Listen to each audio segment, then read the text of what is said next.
Tara Jacobson, Paperly People. And I want to mention, I don't know how many videos that you have to mention this in, but I have a tail. Kitty is helping to make this video, and so, oh, there she goes. So I just wanted to let you know that no tail.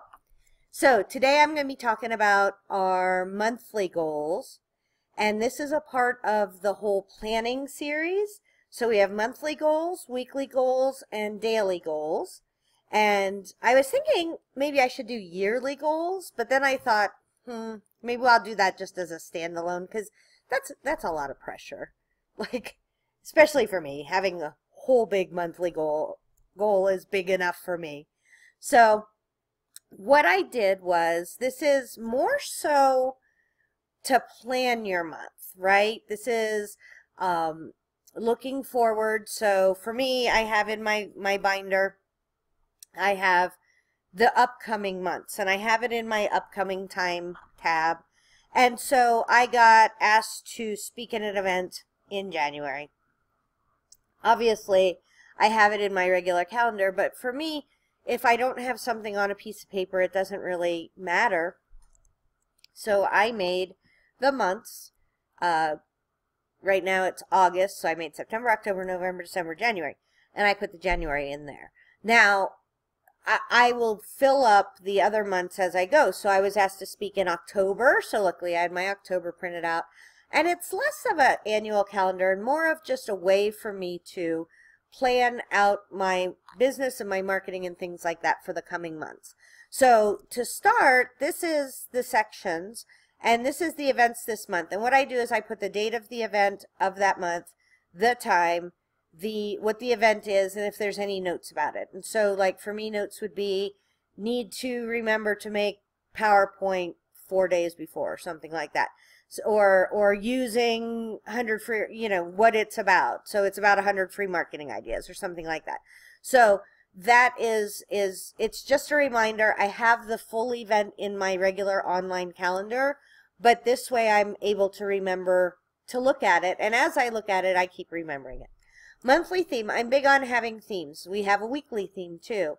But so for a monthly theme, next month is September. So you may want to do a whole back to school theme, or you may want to do a fall theme, like coming into the fall. And so you may, for your newsletters, talk about it. You may make some Etsy products or something. You want to know that that's the kind of theme. And that feeds right into this promotion days and holidays. So even if you're not making things that are specific to holidays, you can have, like, say your birthday is in September.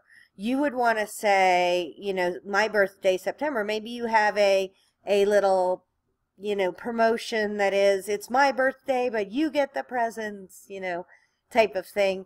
Or if you know that something's coming up. So for October, of course, you have Halloween. For November, you have Thanksgiving. For December, you have a ton of them, because you have Hanukkah and Christmas and New Year's Eve and all that.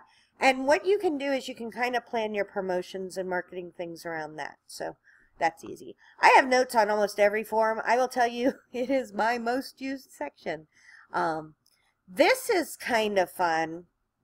One of the things that I find with my business is that I use the Getting Things Done model, where if I get it out of my head and into my planner and somewhere where I know it's going to be done, then I can carry on and be a human being.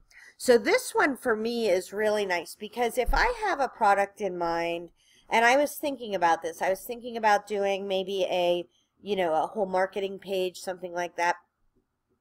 It might take me a little while to figure that out, because I have to figure it out generic enough so that everybody can use it, specific enough that it's actually helpful to me, use it a little bit. I mean, I put a lot of thought into these forms, and so I could put that down for September, that I'm going to launch a marketing form in September. It could also be your featured product for sale in your store or on your website, something like that. And I put 4 weeks. I put 4 here in case you wanted to do one a week. I don't know what your business looks like, but that could work for the weeks, right? And then this area is the top 3 things to focus on this month. And that is maybe less about a to-do. It could even be something ephemeral like improving my health by drinking water, or, you know, something like that, or focusing on social media this month. That would be something that I would put here, and it's sort of a theme, but it's more of a like a grounded thing to do. These are my must-dos, so I always wind up with a list of those there that I have to do in that month. I tend to try to keep this business-oriented, but a lot of times what I'll put in there is, you know, 2 of my kids have birthdays in October, so I will put in here, you know, get ready for parties or something like that. So you can use it purely for business, or you can go back and forth, whatever feels comfortable to you. It's not there's no rules. It's your piece of paper.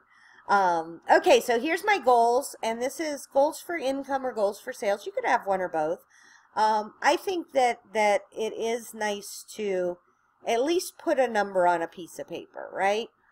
You're not being forced to account to anybody. This is just in your notebook, right? But if you don't have goals, then there's no way to judge if you did better or worse. There's 2 ways that I've found that people look at goals, and one of them is to shoot for the moon, and if you don't make it, you hit the stars, right? And so those are the people that want to make a really big goal. So if my normal monthly income is, you know, $9,000, and I want to go big or go home, I might make it $12,000, or I might make it half again as much, make it $13,500. Who knew there would be math in this video? So that would be helpful if you're going to be that kind of person. I tend to be the other way. I like to make realistic goals and beat them.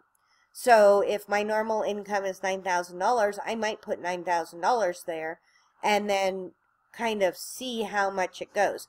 The other thing that I've found with this, because I've done this for years, is your income fluctuates through the year, right? So if you're selling fuzzy bunnies, right? If you make little felted fuzzy bunnies, around Easter time, you're going to have a good month, and around Christmas, you're going to have a good month, and you may have, you know, one other time during the year that is really good, and then the rest of your months kind of balance out. Maybe July is terrible, like it is for a lot of people.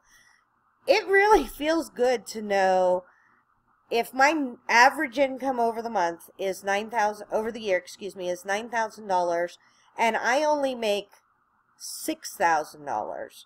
And I just start thinking, oh my gosh, nobody likes me, my product is terrible, there's not, and you don't realize, oh, it's just seasonal, it's just seasonally adjusted.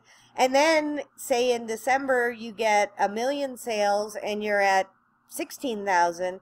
Well, if you start building your budget for the next year based on making $16,000 a month, you're going to feel really weird when you make, you know, your average 4,000 or something like that.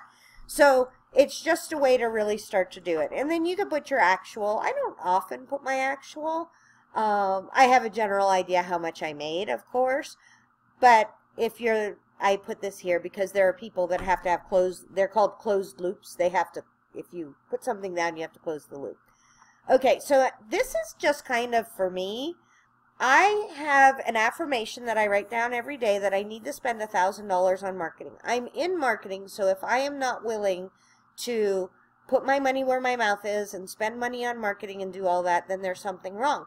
I have never, consistently, I think that there's been times when I've done something like gone to a trade show or something like that where I have spent $1,000, but consistently I don't do it, but I try. And so that's something that's important to me. For you, if you're not doing any marketing, I would love to see you budget even $25 or, you know, $50 to go towards marketing, and then research things that you can do. Can you do some Facebook ads? Could you advertise in the local newspaper? Just try to think of that. Training, I have this on here. It's so important. As you get busier and as you get more successful, it's very easy to get stuck in your work and never advance from where you are. So training is a big deal to me. Networking if you network, so to me, this is networking and dining out, right? And I'm counting networking if, say you don't ever go to networking, but you take clients out to lunch, or you have a happy hour for clients, I would put money in there. And this is just your estimated monthly budget for it. So what I feel like it does for me is I see networking and I think, oh, I'm not going to be networking this month, but I really do need to have a get together up at Lodo's and have everybody come in. So that's how I use it. Product development is if you have costs to making your product. So if you're going to be developing a new product and there's a cost, you want to put that in, figure out how much it will cost, not to price out your product, but how much you're going to put into to doing it and testing it, things like that. And then time off is time. You know, I think as entrepreneurs, it's easy to forget that we need to, if there's a big saying, if you're never off, you're never on. And it can feel like, oh gosh, if I take my hands off the wheel or let one of those plates fall, if I take a minute off, it's all going to fall apart.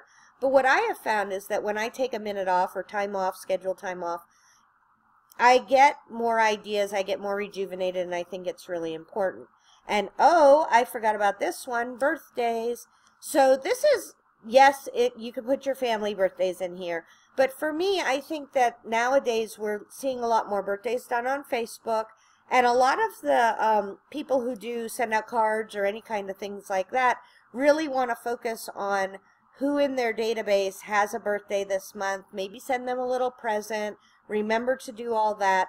And so I think that's fun. I think that's a really neat way to do it. And I think that it's not expected, and sometimes the unexpected is, you know, when somebody sends you something, not just, you could go on Facebook like everybody else does and be part of the 2,000 people, or you could go on Facebook, you know, or you could go to the mailbox and send them like a birthday card, and it will make a huge difference. So hopefully that helps. Tara Jacobson, Paperly People.